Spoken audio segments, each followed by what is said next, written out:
ঢাকে পড়ল কাঠি। আর মাত্র কয়েকদিন বাকি খুঁটি পুজোর মধ্যে দিয়ে বেলগাছিয়া কেন্দ্রীয় সর্বজনীন দুর্গোৎসব কমিটিতে শুরু হয়ে গেল পুজোর প্রস্তুতি। এবার ৯৭ বছরে পা দিয়েছে ঐতিহ্যবাহী এই বেলগাছিয়া কেন্দ্রীয় সর্বজনীন দুর্গোৎসব কমিটির পুজো।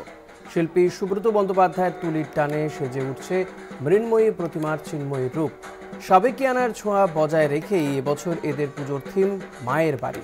রাজস্থানের সংস্কৃতির ছোঁয়াও থাকছে মণ্ডপসজ্জায়, জানিয়েছেন পুজো উদ্যোক্তারা।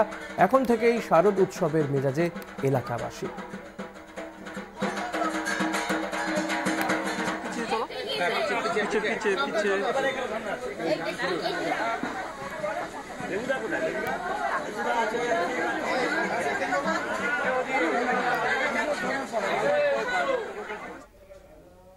কেন্দ্রীয় সর্বজনীন দুর্গোৎসব কমিটি এই অঞ্চলের সবচেয়ে প্রাচীন পুজো। বেলগাছিয়া মেট্রো স্টেশনের ঠিক পাশেই এবছরে ৯৭তম বর্ষে পদার্পণ করলো এবং আপনারা জানেন যে ৯৭তম বর্ষে আমাদের যে খুঁটি পুজোর মধ্যে দিয়ে আজকে আমাদের শারদোৎসবের শুভ সূচনা হলো।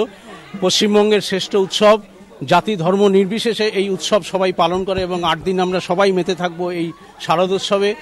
এবছরে আমাদের যিনি ভাবনাক আমাদের আছেন সুব্রত ব্যানার্জি, কলকাতার মধ্যে সবচেয়ে বেশি পুরস্কারে উনি ভূষিত হয়েছেন।